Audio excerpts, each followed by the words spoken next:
Haliburton is a really, really dynamic point guard, really good, very cerebral out there. And well, Tyrese is one of the best players in the world, pretty clearly.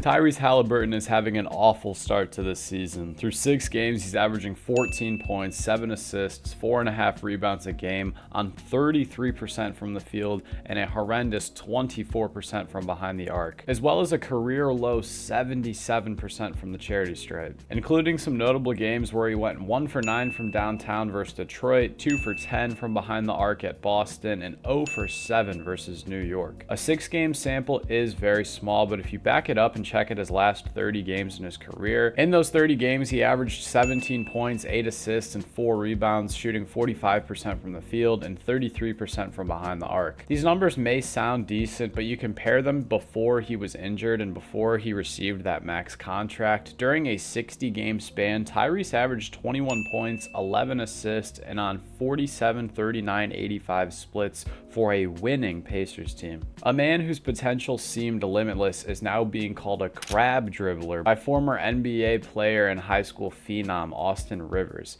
Take that with a grain of salt. Obviously, Austin hasn't had many bright moments since retiring from the NBA and entering the world of media, but the statement is funny with a little bit of truth talking about the crab dribble. Today's video, we discuss Tyrese Haliburton and whether or not he's a problem. We're also going to discuss how he can turn this season around and if Pacers fans should panic. First things first, let's discuss Tyrese because I hate to break it to you guys, but he is the problem on this roster. Tyrese has looked awful from almost every standpoint in his game. His jump shot has changed into this quicker release, which causes him to take these weird, rushed, clunky three-point shots that aren't even really there. And then somehow with this, his quickness on the release, he takes less pressure away from the rim. And I say less because he already isn't a respected driving threat. Guys like John Moran, Jalen Brunson, LaMelo Ball, other top point guards can do so much damage from behind the arc because they're able to give the defense something different every single night. With Tyrese this year, it's looked like the NBA has figured him out. And I don't love to say that. I think it's pretty lazy when people say, oh, this guy's been figured out, the NBA defense has cracked this person, especially when we're talking about a 6-game stretch. But guys, it's clear when you look at what Tyrese has tried on offense, it's not worth his or anyone else's time. Look at his shot selection I'm putting up on the screen right now for this season's start. Nearly 50% of his 80 shot attempts are from beyond 25 feet, and in those shots, he's 10 of 38. 10 of 38. Do you know how poor that is efficiency-wise? Usually when a player of Tyrese's supposed caliber struggles on the offensive scoring side of things, they tend to make it back up in the passing lanes, but he hasn't even looked to be dynamic in his playmaking regard. Thankfully, he is not a turnover machine. That's a really big thing Pacers fans should hold on to, but he's making passes way early. His timing is not great. In the pick and roll, he's not very much of a threat because he still can't shoot. The flow of this offense is nothing compared to what it was last year. And I think a big part of the Pacers' struggles and some contributing factors of Tyrese's singular poor performance can be credited but not limited to nagging injury with that hamstring, off the court drama, podcasting, modeling, and too much success too early. Last season, Tyrese played through a hamstring injury. He did this to meet the 65-game threshold to be eligible for the Supermax contract. He spoke about this on JJ Redick's podcast. And honestly, since that happened, he just has not been the same. It doesn't help that in this time that he hasn't been practicing with injury, he's been focusing on a modeling career, which is something apparently all NBA players do now.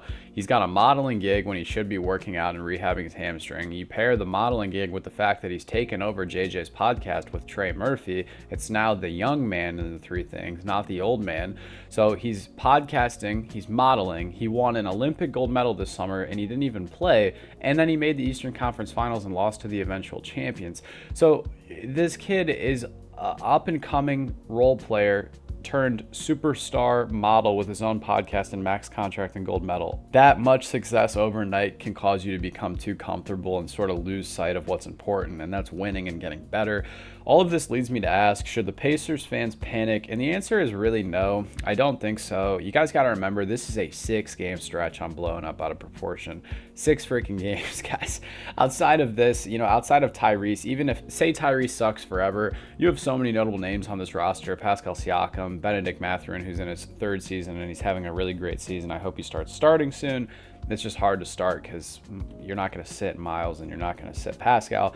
Anyways, he's having a great season. Andrew Nemhard's really solid. Aaron Naismith, solid. TJ McConnell obviously is very, very great. So on and so forth. The names continue. They persist. Say the Pacers aren't going to contend. Say Tyrese comes out and is honest with the media. He says, hey guys, I had this hamstring injury. I'm shut down for the season. If that were the case and they wanted to, not contend for the playoffs and they wanted to blow the team up, a ton, and I mean a ton, probably 90% of the names that I just listed would get traded for or want to be traded for. I know for a fact they could find home for Miles Turner and TJ McCollum in literally probably 5 seconds, and they could yield many assets for that. It's just that the Pacers are in such an interesting position because of the premature success that they had, similar to the Hawks in 2021. They kind of made these deep playoff runs way too early in their rebuild, and now the results of any season are inconclusive. Like this year, let's say they turn around, they win 50 games, they go and they match up with, I don't know, the Sixers, the Bucks, whoever in the first round. Let's say they beat them in the first round, right? But then they lose to maybe the Knicks, the Heat, the Celtics, whoever. Is that a successful year or a failure of a year?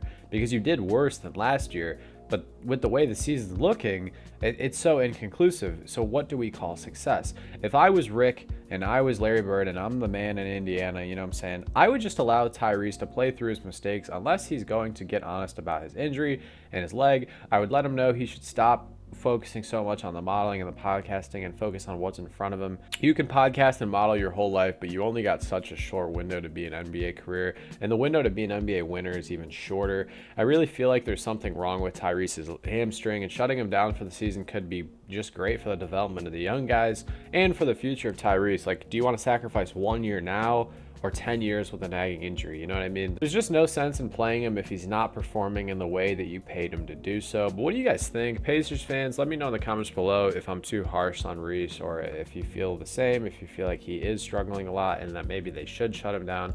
I appreciate your guys' support as always. If you made it this far, you know I appreciate your support as always. Have a great rest of your day. Stay happy, healthy, and blessed. Peace.